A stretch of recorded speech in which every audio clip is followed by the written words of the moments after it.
നമ്മൾ വളരെ സമകാലികമായിട്ടുള്ള ഒരു വിഷയം കൂടി കൈകാര്യം ചെയ്യാൻ ആഗ്രഹിക്കുന്നു. ഇപ്പോൾ നമ്മൾ വളരെ റീസെൻ്റ്ലി ആയിട്ട് ട്രോളുകളിലൂടെയാണ് ഒരുപക്ഷെ മലയാളി പ്രേക്ഷകരൊക്കെ തന്നെ അത് ഏറ്റെടുത്തിട്ടുള്ളത്. കേരള സ്റ്റോറീസ് എന്ന് പറയുന്ന 2ാം പതിപ്പ് അതിൻ്റെ ഒരു റിലീസ് ഉടനെ സാധ്യമാണ് എന്നുള്ളതാണ്. അതിനകത്ത് ബീഫ് കഴിക്കാത്ത ഒരു മുസ്ലിം അല്ലാത്തൊരു സ്ത്രീയുടെ വായിലേക്ക് ബീഫ് കുത്തി കയറ്റി വെച്ച് കൊടുക്കുന്ന ഒരു ദൃശ്യം നമ്മൾ ട്രെയിലറിലൂടെ കണ്ടു എന്നുള്ളതാണ്.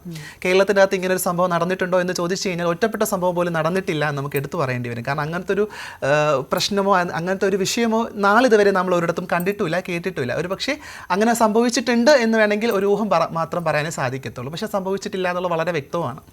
അപ്പം അത്തരം ഒരു ഇടത്തേക്ക് പ്രത്യേകിച്ച് മതേതരപരമായിട്ട് ജീവിക്കുന്ന എല്ലാ മതങ്ങളെയും കൃത്യമായി തന്നെ അംഗീകരിച്ചുകൊണ്ട് സ്നേഹിച്ചുകൊണ്ട് ഒത്തൊരുമയോടുകൂടി പോകുന്ന ഇന്ത്യയിലെ മാതൃകാപരമായൊരു സംസ്ഥാനത്തിരുന്നുകൊണ്ട് നമ്മളിത് കാണേണ്ടി വരുമ്പോൾ വലിയൊരു ബുദ്ധിമുട്ടാണ് നമുക്ക് എല്ലാവർക്കും ഉണ്ടാകുന്നത്.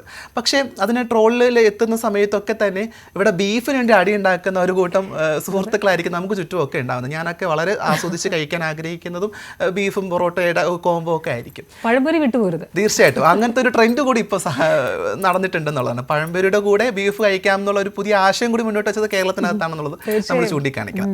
പക്ഷേ എന്തുകൊണ്ടാണ് കേരള സ്റ്റോറീസ് പോലുള്ള സിനിമകളൊക്കെ ഇവിടേക്ക് ഇത് ഇറക്കുന്ന സമയത്ത് ഇവിടുത്തെ മനുഷ്യർക്കിടയിലേക്ക് ഒരു ഭിന്നത സൃഷ്ടിക്കാനാണോ അല്ലെങ്കിൽ ഒരു രാഷ്ട്രീയ താല്പര്യം ഈ വിഷയത്തിന് പിറകിലുണ്ടോ എന്ന് ചോദിച്ചു കഴിഞ്ഞാൽ ആർജി സുമിക്ക് എന്താ പറയാനുള്ളത്? ആരെന്തുദ്ദേശിച്ചാലും അത് നടക്കില്ല. തീർച്ചയായിട്ടും അത് മാത്രമേ പറയാനുള്ളൂ. കാരണം ഇത്രമാത്രം ഭക്ഷണത്തെ സ്നേഹിക്കുന്ന മറ്റൊരു ജനതയുണ്ടോ എന്ന് ചോദിച്ചാൽ സത്യമായിട്ടുണ്ടാവില്ല. എല്ലാ ഭക്ഷണത്തിനും അതിൻ്റെതായിട്ടുള്ള മാന്യത കൊടുത്ത് അതിൻ്റെതായിട്ടുള്ള ഇഷ്ടത്തോടെ അതിൻ്റെതായിട്ടുള്ള ചിലപ്പോൾ നമ്മൾ വിയേർഡായിട്ടുള്ള ഒരുപാട് കോമ്പിനേഷൻസ് പോലും പരീക്ഷിക്കുന്ന ആൾക്കാരാണ്. നമുക്കത് ഇഷ്ടമാണ്.